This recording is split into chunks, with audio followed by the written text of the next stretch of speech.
यह कैलाश है। यहाँ प्रवेश मर्यादा से मिलता है, अहंकार से नहीं। मुझे रोकेगा तू? मुझे, जिससे देवता भी भय खाते हैं। विजय और अहंकार में अंतर होता है दशानन। हर जीत सम्मान नहीं लाती। तू मुझे उपदेश देगा? अपनी सीमा मत भूल सेवक।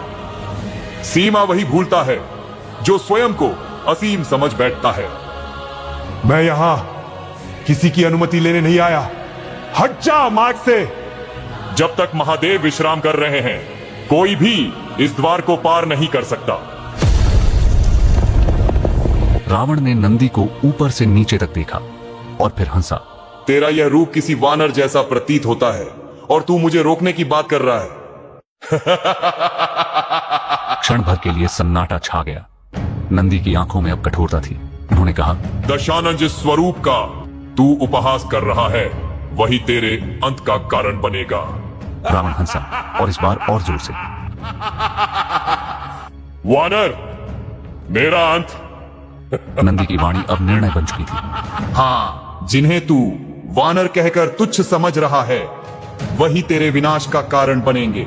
रावण की हंसी कैलाश में गूंज उठी, लेकिन नंदी अडिग खड़े रहे, क्योंकि उन्हें पता था यह अब केवल शब्द नहीं, नियति बन चुका है। नंदी के शब्दों के पीछे जो शक्ति थी वह केवल क्रोध नहीं थी, वह उनकी तपस्या की गहराई थी। और यही वह बात थी जिसे रावण समझ नहीं पाया, क्योंकि नंदी केवल एक रक्षक नहीं थे, उनका जन्म ही एक संकल्प से हुआ था। सदियों पहले ऋषि शिलाद ने एक इच्छा की। उन्हें ऐसी संतान चाहिए थी जो मृत्यु के बंधन से परे हो। इस इच्छा के साथ उन्होंने कठोर तपस्या की। वर्षों बाद उनकी तपस्या से प्रसन्न होकर महादेव प्रकट हुए। शिलाद ने विनम्र होकर कहा, प्रभु, मुझे एक ऐसा पुत्र दीजिए जो मृत्यु से परे हो, जो आपका अंश हो। शिलाद, तुम्हें एक दिव्य पुत्र प्राप्त होगा जो मेरे अंश से उत्पन्न होगा। समय बीता और एक यज्ञ के दौरान उस तपस्या के फल स्वरूप एक तेजस्वी बालक प्रकट हुआ। वही था नंदी। नंदी बड़े होने लगे और कम आयु में ही उनमें एक अद्भुत स्थिरता और ज्ञान दिखाई देने लगा। लेकिन हर वरदान के साथ एक परीक्षा भी आती है। जब नंदी लगभग 7 वर्ष के थे, तब 2 महर्षि आशिमित्र और वरुण ऋषि शिलाद के आश्रम में आए। उन्होंने नंदी को देखा और कुछ क्षण मौन रहे। फिर उन्होंने शिलाद से कहा, यह बालक दिव्य है, लेकिन इसकी आयु बहुत अल्प है। शिलाद व्याकुल हो उठे और कहा, कितनी आयु है इसकी? केवल 8 वर्ष। यह सुनकर शिलाद के पैरों तले जमीन खिसक गई, लेकिन नंदी शांत खड़े रहे। उन्होंने अपने पिता की ओर देखा और कहा, यदि मेरा जन्म महादेव की कृपा से हुआ है तो मेरा अंत भी उनके अधीन है। मैं मृत्यु से नहीं भागूंगा, मैं उनकी शरण में जाऊंगा। और उसी क्षण नंदी वन की ओर चले गए। उन्होंने बैठकर महादेव का ध्यान करना शुरू किया। दिन बीते, वर्ष बीते, लेकिन नंदी अविचल रहे। उनकी तपस्या इतनी गहरी थी कि अंततः महादेव को प्रकट होना पड़ा। नंदी ने उनके चरणों में सिर झुका दिया। उन्होंने कहा, प्रभु, मुझे जीवन नहीं चाहिए, मुझे केवल आपकी सेवा चाहिए। नंदी, तुमने भक्ति का वह रूप दिखाया है जो दुर्लभ है। आज से तुम मृत्यु से परे हो और सदा मेरे साथ रहोगे। तुम मेरे गणों के प्रमुख होगे, मेरे वाहन होगे और मेरे द्वार के रक्षक होगे। नंदी ने सिर झुका लिया।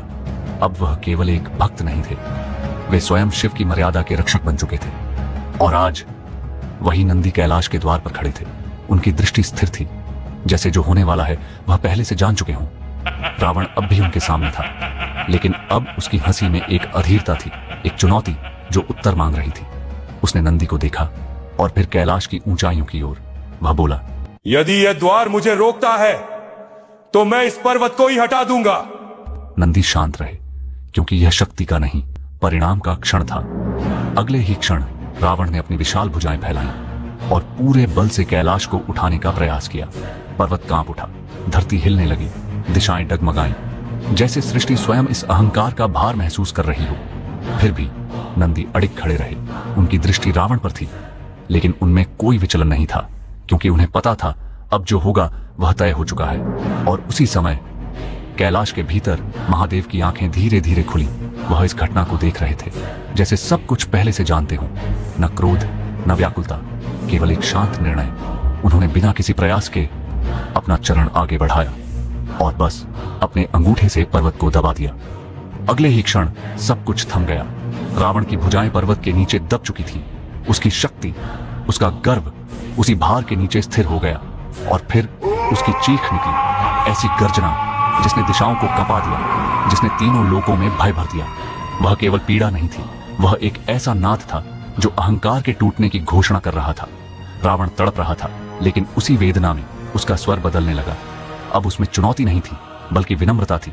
महादेव, मुझे क्षमा करें महादेव। और उसी अवस्था में उसने शिव तांडव स्तोत्र का उच्चारण शुरू किया। उसकी हर पंक्ति, हर शब्द पीड़ा से निकला था, लेकिन भक्ति में डूबा हुआ था। समय बीतता गया और अंततः महादेव प्रसन्न हुए। उन्होंने पर्वत का भार हटा लिया। रावण मुक्त हुआ, लेकिन अब वह पहले जैसा नहीं था। उसकी दृष्टि बदल चुकी थी। कहा जाता है उसकी वही भयानक गर्जना जिसने तीनों लोगों को हिला दिया था, उसी से वह रावण कहलाया। रावण अर्थात वह जिसकी गर्जना से तीनों लोग कंप उठे। नंदी अब भी वहीं खड़े थे, शांत, अचल, क्योंकि उनके द्वारा दिया गया श्राप अब अपनी दिशा तय कर चुका था। समय आगे बढ़ता रहा, लेकिन नंदी के शब्द समय के साथ और स्पष्ट होते गए। कैलाश के उस द्वार पर खड़े नंदी ने जो कहा था वह केवल एक श्राप नहीं था, वह एक सत्य था जिसे समय स्वयं सिद्ध करने वाला था। रावण अपने वैभव में डूबा रहा। उसे अब भी लगता था कि उसे कोई नहीं रोक सकता, लेकिन नंदी शांत थे, जैसे उन्हें पता हो कि अब जो होना है वह निश्चित है। और फिर एक कथा शुरू हुई, रामायण। उस कथा में वे भी थे जिन्हें कभी तुच्छ समझा गया था, वानर, और उन्हीं में एक थे महाबली हनुमान।